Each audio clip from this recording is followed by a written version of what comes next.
Halo, ketemu lagi dengan saya, dengan channel saya yang membahas tentang cara memelihara akuarium air laut ya teman-teman. Jadi di sini saya akan berbagi tips cara memelihara akuarium air laut beserta peralatan yang dibutuhkan, dan saya akan sharing tentang koral-koral apa saja yang mudah dipelihara, koral apa saja yang boleh diletakkan berdampingan, maupun ada koral yang suka arus, ada yang nggak suka arus. Soalnya jika suka memelihara koral yang suka arus tapi diletakkan yang tidak suka arus ataupun sebaliknya, itu koralnya bisa menciut dan mati ya teman-teman. Jadi letak itu sangat penting ya teman-teman.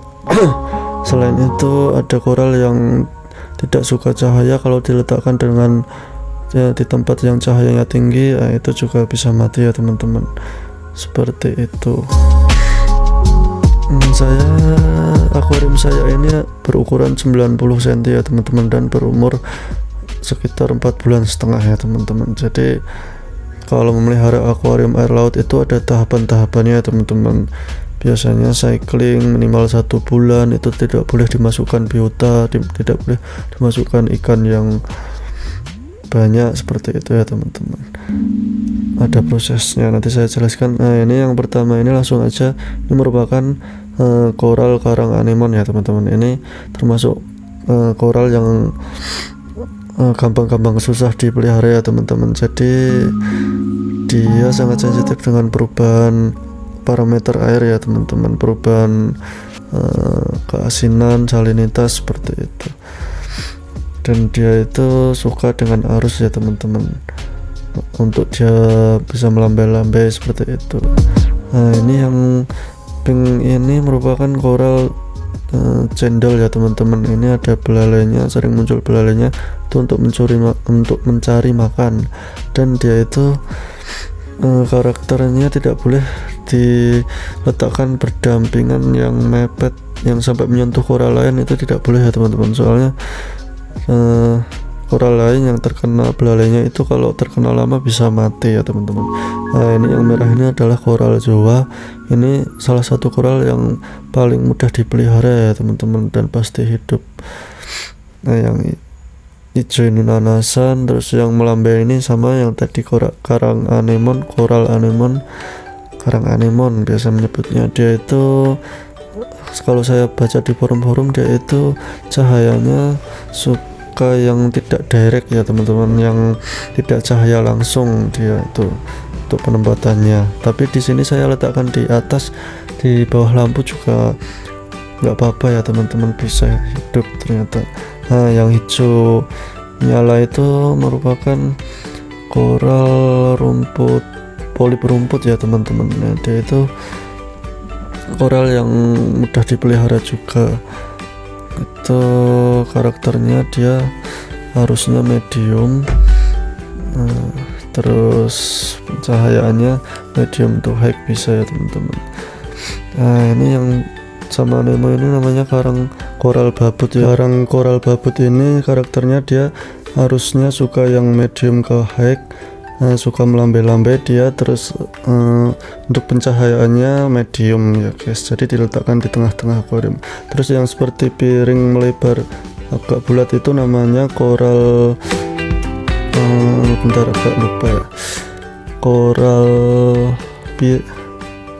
jamur mangkok ya, namanya jamur mangkok. Dia suka arus dan karakternya cahayanya medium. Terus yang hijau ini dia seperti kuku, ini namanya koral kuku cabang ya guys. Jadi dia bercabang, itu cabangnya kalau di sini ada 8 sepertinya. Dia karakternya arusnya medium dan pencahayaannya medium juga ya guys. Kalau yang bercabang ini keuntungannya, kalau ada satu yang rusak, cabang satu yang rusak, cabang yang lain tidak terganggu ya guys. Kalau cuma satu cabang itu kadang kalau rusak di pinggir itu bisa merembet, seperti itu. Terus yang pink apa ungu ini, yang bentar, ya ini yang mendekati ini namanya koral babut ya guys. Dia suka arus dan cahayaannya medium, dia transparan ya guys. Tuh ya teman-teman, transparan, bagus sekali. Terus yang kecil nih dia namanya sama kayak tadi itu kan, bentuknya kayak kuku ya, koral kuku cabang ya guys. Untuk karakternya sama seperti tadi. Ini ikan dori saya itu udah berumur 3 minggu. Ikan dori saya masukkan 2, ada ikan balong, ada ikan angel Nemo saya masukkan 4. Yang kayak ada matanya, mata manusia itu namanya ikan apa ya, lupa. Ikan botana biru ya, botana biru. Nah ini yang bawah ini namanya karang otak ya guys. Ini bentuknya seperti otak ya teman-teman, cantik sekali ya. Jadi ada 2 macam, untuk karang otak multi itu warnanya banyak ya, itu sangat bagus. Dan karang otak biasa ini kalau dipelihara lama, ini nanti bisa muncul pattern pola-pola warna baru ya guys. Jadi polanya jadi bagus gitu. Dia karakternya, dia ini agak susah dipelihara untuk akuarium baru ya guys. Saya rekomendasikan untuk akuarium yang berumur 4,5 bulan ke atas ataupun 5 bulan ke atas, agar parameter airnya stabil, karena dia sensitif terhadap perubahan parameter air ya guys, terhadap perubahan magnesium, KH, alkalinity, seperti itu. Bagus ya guys, karang otak. Ini Nemonya agak besar. Ini yang tadi botana biru itu jarang, maksudnya hanya ada sedikit ikan di laut yang matanya kayak manusia ya guys. Salah satunya tadi botana. Nah ini yang ungu ini kayak tadi karang babut, sama karakternya. Ini agak pinggir-pinggirnya agak rusak, itu karena terkena sting, terkena sentuhan belalai dari yang karang cendol ya guys ya. Ini kalau memelihara akuarium air laut, ini diusahakan ada tempat sembunyi guys. BTW ini ikannya cantik ya guys, bisa mekar dia. Ini ya siripnya tuh. Ini namanya ikan keranjang Padang. Ada juga keranjang Bali mirip. Diusahakan kalau memelihara akuarium air laut itu ada tempat bersembunyi, agar ikan kalau baru dimasukin itu kan kadang dia dikejar-kejar sama ikan yang lama di akuarium, dan itu memicu stres.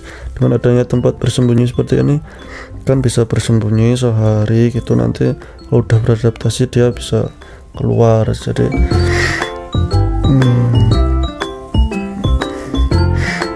itu memperpanjang lama umur ikan ya guys, seperti itu. Itu ikan balong yang tadi ada putih-putihnya itu. Lanjut ke sini. Ini namanya koral jamur ya guys, jamur hijau, ada yang warna oranye. Bentar, agak saya fokusin. Ini hijau, ini cantik, walaupun kecil dia cantik. Dan ini salah satu koral yang mudah dipelihara ya guys. Jadi yang mudah dipelihara yang ada di akuarium laut saya ini, ada koral jamur, ada yang jamur mangkok tadi, ada yang polip bintang, jua, itu mudah sekali. Babut juga mudah sekali dipelihara teman-teman. Kalau yang hijau besar ini koral polip atau batu hiu ya, agak lupa. Nah itu ada item-itemnya itu karena kemasukan pasir guys, kemasukan pasir waktu saya nambah pasir. Jadi diusahakan kalau nambah pasir itu pasirnya jangan berterbangan ya guys, jadi nanti masuk ke sela-sela itu, jadi banyak yang menguncup koralnya. Tadi yang ada belalainya koral cendol. Jadi seperti ini akuarium laut saya ya teman-teman. Untuk ikan-ikannya tuh ada ikan dori, ada 2 ikan dori. Ikan dori ini ikan wajib yang harus ada di akuarium air laut ya teman-teman, karena warnanya mencolok biru. Ini untuk makanannya saya pakainya yang ada kandungan garlic ya teman-teman, garlic atau apa namanya, bawang, ada kandungan bawang. Jadi dia itu memicu menambah imunitas ikan ya teman-teman. Selain itu untuk melatih ikan yang tidak mau makan. Kalau baru masukkan ikan di akuarium gitu kan, dia kadang nggak mau makan. Ada yang ikan yang karakternya sulit makan, nah diberi makan itu dia ini ya guys, apa namanya, jadi gampang makannya, itu sangat cocok.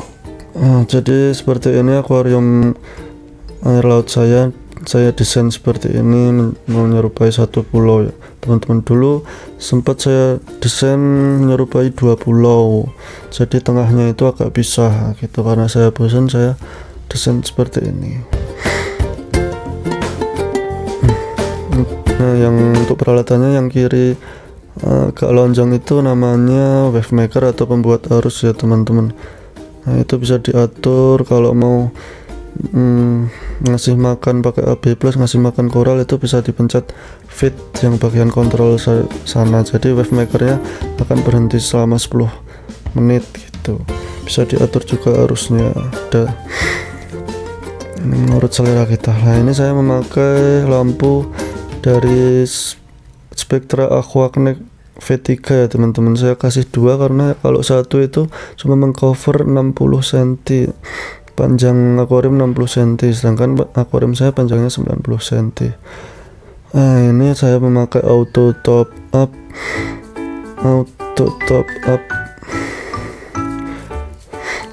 ya teman-teman. Jadi air laut itu kan kalau akuariumnya besar, dia setiap hari bisa menguap airnya 3 gayung gitu. Jadi fungsi auto top up untuk langsung otomatis menambahkan air RO atau air sumur gitu ya teman. Nah, selain itu saya memakai auto feeder untuk mengasih makan secara otomatis teman-teman. Itu bisa di set setiap hari, dia akan mengasih makan jam berapa, bisa di set 2 hari sekali gitu teman-teman.